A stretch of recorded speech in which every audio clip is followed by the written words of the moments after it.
la personne reste la même. Elle reste la même avec des expériences qui l'ont forgée. C'est-à-dire qu'une personne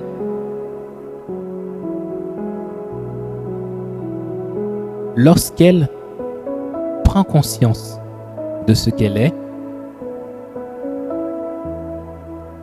aura la même conscience jusqu'à la fin de ses jours. Elle aura conscience qu'elle est ce qu'elle est. Elle aura conscience de la personne qu'elle est. Et c'est une chose qui va nous permettre de définir, en fait, ce que sera la maturité, qui ne sera en fait que une partie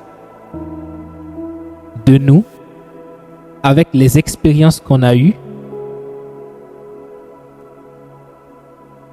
qui ont forgé ce que nous appellerons notre sagesse.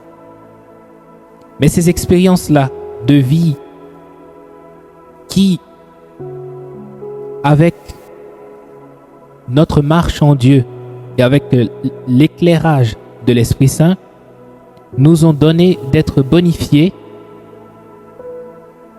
de recevoir une richesse que d'ailleurs l'auteur des livres, non seulement de la sagesse, des proverbes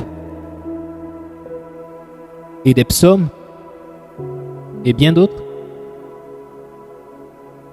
ont pu communiquer et donner à leurs enfants, que nous sommes des enfants dans la foi. D'accord. Le Seigneur dit à Abraham, je vais te susciter une descendance qui est grande. Et nous sommes cette descendance qui est sortie du sein, j'ai envie de dire, de la sagesse d'hommes qui ont su marcher avec Dieu et qui ont su recevoir depuis l'âge de leur conscience, que j'appellerais aussi l'âge de la maturité. Les Juifs disent que l'enfant, c'est à partir de 12 ans qu'il devient majeur. D'accord?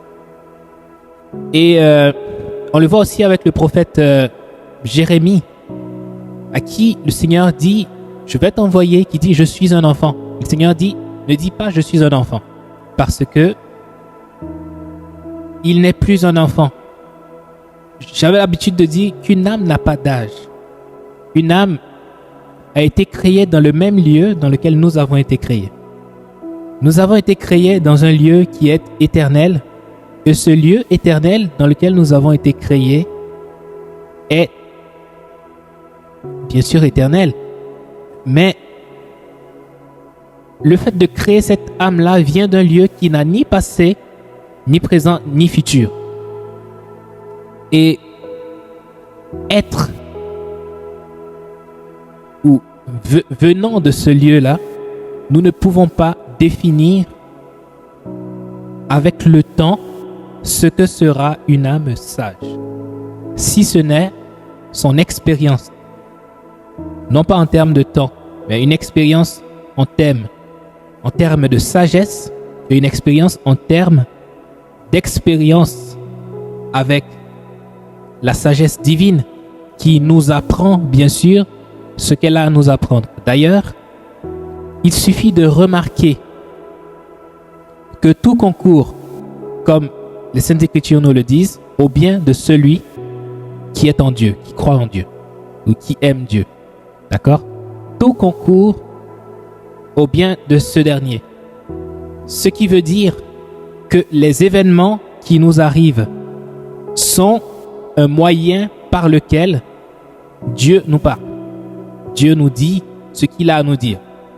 On voit très bien que dans le désert, certains prophètes sont, j'ai envie de dire, apeurés devant le silence de Dieu face aux événements de la vie qui nous arrivent, ou même par rapport à un désert qu'on peut vivre.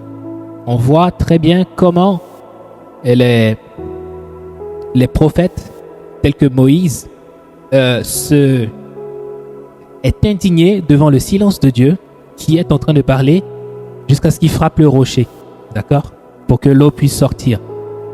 Mais ce Moïse, bien-aimé, qui fait l'expérience d'un événement, est en train en même temps de faire l'expérience de ce que Dieu est en train de lui dire. Remarquez bien,